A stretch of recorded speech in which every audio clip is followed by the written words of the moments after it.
Beat Making Basics. In this lecture, we're going to talk about triplets. Now, triplets is how, this triplets is one of the keys to making today's drum patterns, okay? This is where you get those syncopated hi-hats, certain type of snare rolls where it sounds like it's on beat, but it's off beat. They're using triplets, okay? Now, let's talk about what triplets are first. Now, I'm going to use a hi-hat to describe this. Now, remember 4/4 time. If you remember in a previous lecture, 4/4 time, right? Where there's 4 beats per measure. Okay? But also within each beat, there are also 4 slots for notes as well.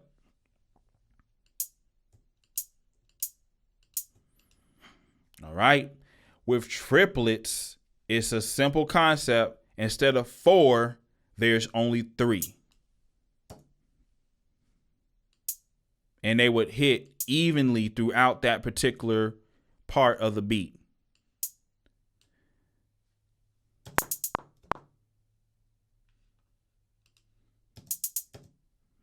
Okay, so it's sounding off, but it's really on. And see, what producers are doing is instead of completely switching up the time signature, okay, they're playing the triplets. And so what you would do when you get your resolution and your quantization is it's the same concept, okay? You remember the note lengths, right? However long those notes are or short those notes are depends on the complexity of your pattern.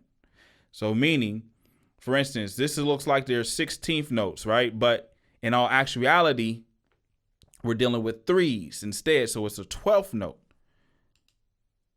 And if you notice, that snapped that right in place.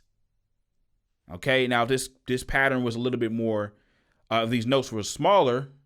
So let's check this out. If these notes were smaller, then we would move the resolution down to or up to a higher number. So check this out.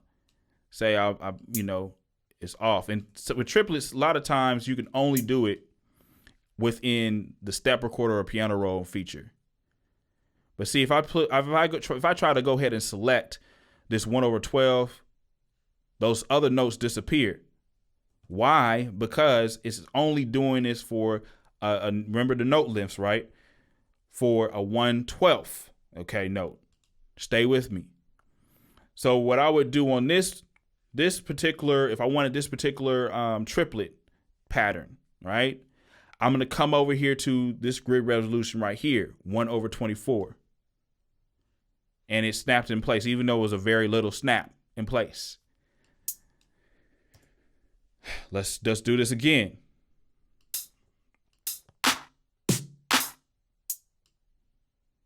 This time, I'm going to do it over the course of, say, I'm going to spread it out.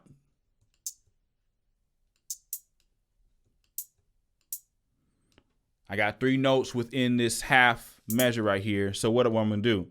I'm going to bring that resolution down to like a 1/6. You get what I'm saying?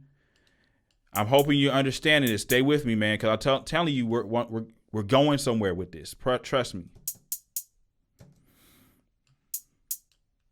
And then all I would do is, of course, keep that going.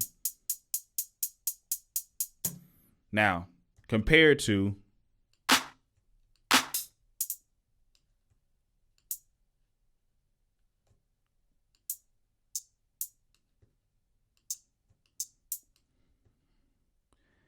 patterns that have 4.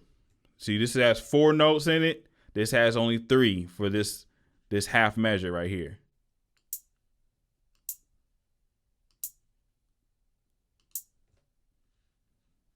So for a second, I'm going to mute out these notes right here.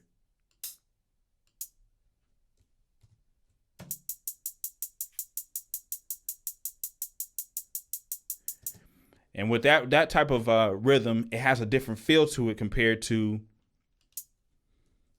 say, this triplets.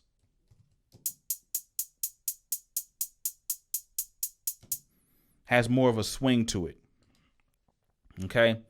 So the main thing to keep in mind with triplets is you're playing 3 notes in each section compared to 4. All right. And that's where these different quantization metrics come into. And now we're about to go into some more of the fun stuff, the actual creating of these different patterns now that you understand these different concepts. Okay.